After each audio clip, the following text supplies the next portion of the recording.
नमस्कार दोस्तों, मेरा नाम है अभिषेक। तो चलिए वीडियो शुरू करते हैं। दोस्तों, जितने भी नए म्यूचुअल फंड इन्वेस्टर्स हैं, जो भी स्टूडेंट्स हैं, उनको ये काफी ज्यादा प्रॉब्लम आता है, बहुत ज्यादा कंफ्यूजन उन्हें लगता है क्या कि जब भी वो म्यूचुअल फंड्स में बाई करने जाते हैं, इन्वेस्टमेंट करने जाते हैं, तो वहां पे उन्हें दो प्लान दिखता है, एक रेगुलर प्लान दिखता है और एक डायरेक्ट प्लान दिखता है। और हमेशा ये देखा गया है कि डायरेक्ट प्लान का जो रिटर्न है वो ज्यादा होता है। तो वहां पे जो नए इन्वेस्टर्स है वो कंफ्यूज हो जाते हैं कि जब डायरेक्ट प्लान में हमें ज्यादा रिटर्न मिलता है तो आखिर ये रेगुलर प्लान है ही क्यों, इसको इंट्रोड्यूस किया ही क्यों गया, क्योंकि ये जो रेगुलर प्लान है और डायरेक्ट प्लान है इससे बहुत ही ज्यादा कंफ्यूजन हो जाता है। तो दोस्तों, आज मैं आपको रेगुलर और डायरेक्ट प्लान के बारे में दोनों बताऊंगा। तो सबसे पहले हम लोग रेगुलर प्लान पे चलते हैं। तो दोस्तों, रेगुलर प्लान को समझने के लिए आपको 1990s में जाना पड़ेगा, क्योंकि दोस्तों ये जो रेगुलर प्लान है ये शुरू में 1990s में आए थे और शुरू में डायरेक्ट प्लान का नाम का कुछ नहीं था, बस रेगुलर ही प्लान थे। तो 90s और अर्ली 20s में क्या होता था क्या कि जब भी म्यूचुअल फंड खरीदना होता था उसके लिए बहुत ज्यादा पेपर वर्क करना पड़ता था और बहुत ही ज्यादा टेडियस था उस समय म्यूचुअल फंड खरीदना।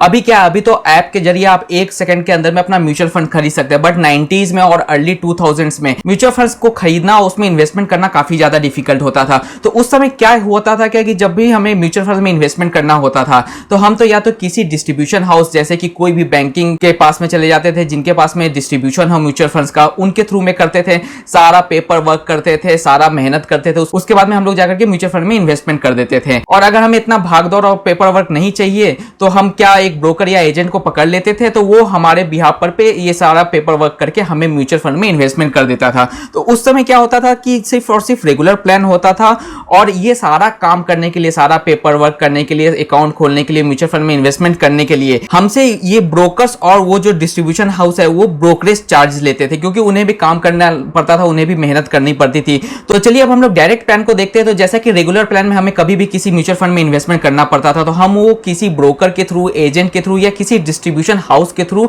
हम उस पर्टिकुलर म्यूचुअल फंड्स को खरीदते थे और उसके एवज में हम लोगों को ब्रोकरेज चार्जेस देना पड़ता था। और ये जो ब्रोकरेज चार्जेस थे इसको पे करने के चक्कर में हमारा जो रिटर्न था वो कम हो जाता था। तो धीरे धीरे हमारा देश जो है सो वो डेवलप करता गया, सबके हाथ में स्मार्टफोन आने लगे और इंटरनेट भी हमारे यहाँ काफी पॉपुलर होने लगा। तो सन 2013 में सेबी ने एक डिसीजन लिया और सारे म्यूचुअल फंड्स को और डिस्ट्रीब्यूशन हाउस को कहा कि अब से आपको डायरेक्ट प्लान भी सेल करना पड़ेगा। और ये डायरेक्ट प्लान सेल करने का मतलब ये है कि जो भी इन्वेस्टर है वो डायरेक्टली अब अपना सारा म्यूचुअल फंड अपने एएमसी से डायरेक्ट खरीद सकते हैं और उसके लिए उन्हें कोई भी ब्रोकरेज चार्ज नहीं देना पड़ेगा। तो दोस्तों, कहने का सिंपल सा मतलब ये है क्या कि डायरेक्ट प्लान में और रेगुलर प्लान में कोई खासा डिफरेंस नहीं है। दोनों में सेम पोर्टफोलियो होता है, यानी कि हमारे पैसा जो आगे जाके स्टॉक्स में इन्वेस्ट होता है सेम पोर्टफोलियो होता है, कोई डिफरेंस नहीं होता है, सेम फंड मैनेजर होता है। बस दोनों में एक ही डिफरेंस होता है जो कि मैंने आपको पहले बता दिया कि रेगुलर प्लान में आपको ब्रोकरेज पे करना पड़ता है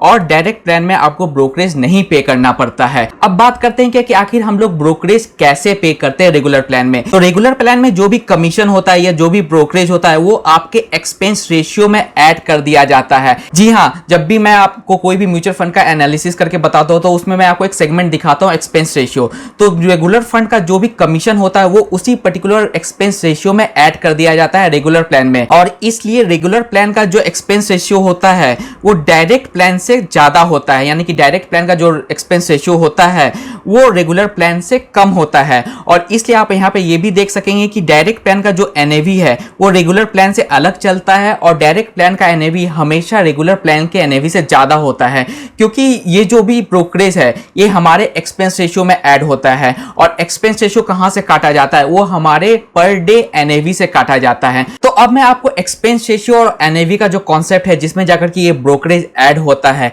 इसको अब हम लोग एक एग्जांपल से समझते हैं। तो आप यहाँ पे देख सकते हैं कि टाटा इंडिया डिजिटल फंड का डायरेक्ट प्लान का एनएवी 36 रुपीज के आसपास का है और इसका जो रेगुलर प्लान का जो एनएवी है वो 32.9 रुपीज का है, यानी कि आप दोनों के एनएवी में डिफरेंस देख सकते हैं। और यहाँ पे डिफरेंस क्यों है आखिर ये डिफरेंस, तो यहाँ पे डिफरेंस इसलिए क्योंकि इसका एक्सपेंस रेशियो 0.67% का है जबकि इसका एक्सपेंस रेशियो 2.27% का है, यानी कि दोनों के बीच में 1.6% का डिफरेंस है दोनों के एक्सपेंस रेशियो में। और यही 1.6% का जो डिफरेंस है वो पर डे जाकर के आपके एनएवी में एडजस्ट होता है और इसीलिए इस दोनों के एनएवी में आपको डिफरेंस देखने को मिलता है। और इसी के कारण से जब भी आप डायरेक्ट प्लान लेंगे और जब भी आप रेगुलर प्लान लेंगे तो आपको 1.6% का कम रिटर्न देखने को हमेशा मिलेगा, या इसी के आसपास दोनों के बीच प्लान के बीच में इतना परसेंटेज रिटर्न कम देखने को मिलेगा। अब हम लोग दूसरे फंड को देखते हैं एक बार, और सेम डिफरेंस आप मीरा एसेट हेल्थ केयर के डायरेक्ट और रेगुलर प्लान में भी देख सकते हैं कि दोनों के बीच का जो एक्सपेंस रेशियो का डिफरेंस है वो 1.5% से ज्यादा का है। तो आखिर मैंने इतना एग्जांपल आपको क्यों दिखाया? मैं आपको इतना एग्जांपल बस इसलिए दिखा रहा हूं क्योंकि मैं आपको बताना चाहता हूं कि डायरेक्ट प्लान और रेगुलर प्लान दोनों के बीच में अप्रॉक्स 1 से लेकर के 1.5% तक के रिटर्न का डिफरेंस रहता है। अब आप ये सोचोगे कि यार चलो ठीक है, ज्यादा डिफरेंस नहीं है दोनों के बीच में, जस्ट 1% का है या 1.5% का है। तो दोस्तों अब मैं आपको बताता हूं क्या कि आखिर ये 1.5% का डिफरेंस अगर आप लंबे अवधि में इन्वेस्ट करते हैं म्यूचुअल फंड में, 15 साल 20 साल के इन्वेस्ट करते हैं, तो ये 1.5% का डिफरेंस कितना आएगा। तो यहाँ पे आप स्क्रीन पे देख सकते हैं क्या कि मैंने 10,000 की मंथली SIP को कैलकुलेट किया है कि एक्सपेक्टेड रिटर्न है मेरा 16.5% का, जस्ट फॉर एग्जाम्पल मैंने ले लिया है। और मैंने 20 इयर्स के लिए इसको कैलकुलेट किया है, 10,000 की मंथली SIP को कैलकुलेट किया है। तो आप यहाँ पे देख सकते हैं कि मेरी टोटल वैल्यू 1,88 लाख की बन के आ रही है। अब इसी रिटर्न को मैं 1.5% कम कर देता हूं, यानी कि 15% का कर देता हूं, और सारा का सारा वैल्यू सेम रखता हूं, 10,000 की मंथली SIP और 20 इयर्स का इन्वेस्टमेंट पीरियड। तो आप यहाँ पे देख सकते हैं कि 1.51 करोड़ हो गया, यानी कि दोनों के बीच का अगर आप डिफरेंस देखिए, यहाँ पे 1.88 करोड़ बन रहे थे